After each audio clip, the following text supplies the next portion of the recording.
je pense que l'on s'est tous déjà menti à nous-mêmes au moins une fois durant notre vie. Parfois par obligation pour pouvoir rentrer dans le moule, et d'autres pour pouvoir continuer à avancer et essayer de limiter les dégâts. Dans le manga que je vais aborder aujourd'hui, nous suivrons un homme qui, dès son adolescence, a été contraint de se mentir à lui-même pour pouvoir avoir la force de vivre et ainsi réaliser le souhait que sa sœur avait pour lui. Tu dois vivre. Pour pouvoir donner vie à ce souhait, il se retrouvera à s'auto-persuader que la vengeance est ce qu'il souhaite le plus. Vous l'aurez sans doute compris, aujourd'hui nous allons nous intéresser au manga Fire Punch de Tatsuki Fujimoto. Le monde que ce manga nous dépeint est celui d'une apocalypse, une décrépitude lente et douloureuse. L'humanité est contrainte aux pires bassesses pour pouvoir prolonger de ne serait-ce qu'un jour leur calvaire. Un monde où tous finissent inévitablement par se poser cette question, à quoi bon vivre ? Ce sera aussi le cas de notre protagoniste, qui plus on avancera dans cette série, plus se posera cette question. Oui, même lui qui semble invincible se posera constamment cette question.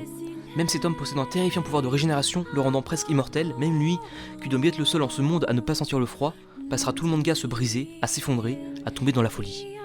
Voilà un manga qui a choisi de parler des mensonges sous toutes ses formes d'une curieuse manière. Effectivement, tout le long de cette série, Tatsuki Fujimoto va nous dépeindre 1001 mensonges différents, au travers de religions, de dieux, de personnages.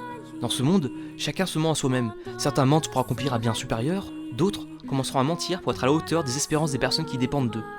Et enfin, certains se voient obligés de se mentir à eux-mêmes pour essayer vainement d'éviter de se sentir emprisonnés dans leur propre corps. Mais commençons par le début de cette œuvre. Comme dit précédemment, notre protagoniste commencera son aventure en se mentant à lui-même pour accomplir le souhait que sa petite sœur avait pour lui, à savoir vivre. Alors, pour trouver la force de vivre malgré le fait qu'il subissait la plus atroce des douleurs, il cherchera à se venger. Se venger de celui qui lui a tout enlevé. Ainsi, il commencera sa quête en tuant toutes les personnes qui le gênera sur sa route. Il sauvera alors par hasard des esclaves. De par ce qu'il dégage, sa musculature, son sexe, le fait qu'il brûle constamment et que malgré ça il continue de marcher comme si de rien n'était, de par tous ces éléments, ces gens le prendront alors pour un dieu descendu du ciel. Sans le savoir, Agni était en train de se créer une légende, et cela ne passera pas inaperçu. Notamment par une personne se nommant Togata, qui deviendra vite le cœur du récit. En effet, cette personne est fan de cinéma, et son rêve est alors de recréer un film dans ce monde où l'art cinématographique a disparu. Ce personnage tient là l'opportunité rêvée avec cet homme dégageant une aura singulière, de par ses flammes et son invulnérabilité. C'est décidé, il deviendra le héros de son film.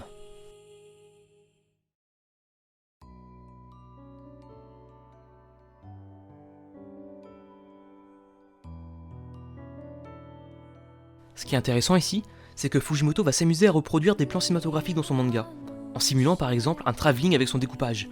On pourrait aisément imaginer un film faire la même chose.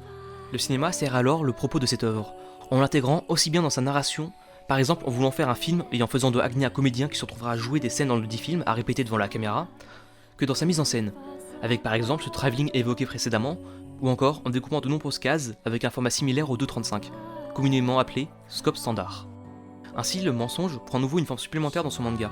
Après avoir été un mensonge pour se donner de la force, il devient un récit, celui de Fireman, essayant d'accomplir sa vengeance réalisée par Togata. Et non plus Fire Punch écrit et dessiné par Tatsuki Fujimoto. Car oui, c'est bien là ce qu'essaie de faire Togata. Yel essaie de s'approprier le récit de l'auteur. Ainsi, dès son apparition, nous pourrons observer son combat contre son créateur. Yel ne veut non pas parler de Fire Punch, car c'est naze, mais parler de Fireman, ce qui est beaucoup plus cool d'après Yel. Yel aussi veut raconter une histoire, ainsi Togata créera d'elle-même les péripéties que son protagoniste doit affronter. On assistera à un combat entre deux auteurs. Mais ce qui est d'autant plus intéressant par ce personnage fasciné par le cinéma, c'est que sa vie est un mensonge à plus d'un titre.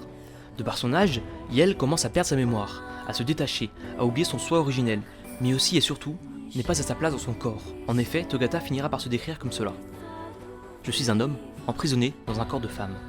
Effectivement, à cause de son corps se régénérant, le personnage n'arrivera jamais à s'opérer et donc à pouvoir ressembler à la personne que Yel souhaiterait être. Ainsi, faisant face à cette impossibilité, le personnage commencera à se mentir en essayant d'ignorer sa nature, en finissant par la détester à un tel point où quand un personnage découvrira la vérité, Togata décidera alors de partir car ce mensonge n'est plus vérité. Par ailleurs, ce passage peut aussi être vu comme la personnification du combat entre Togata et Fujimoto. En effet, en déclarant être emprisonné dans le mauvais corps, Togata veut réécrire sa propre histoire, car la réalité proposée ne la satisfait pas. Ainsi, il devient d'autant plus cohérent que ce personnage aime le cinéma plus que tout, car après tout, le cinéma ce ne sont que des images déformées par l'objectif d'une caméra, une réalité déformée, changée, un mensonge.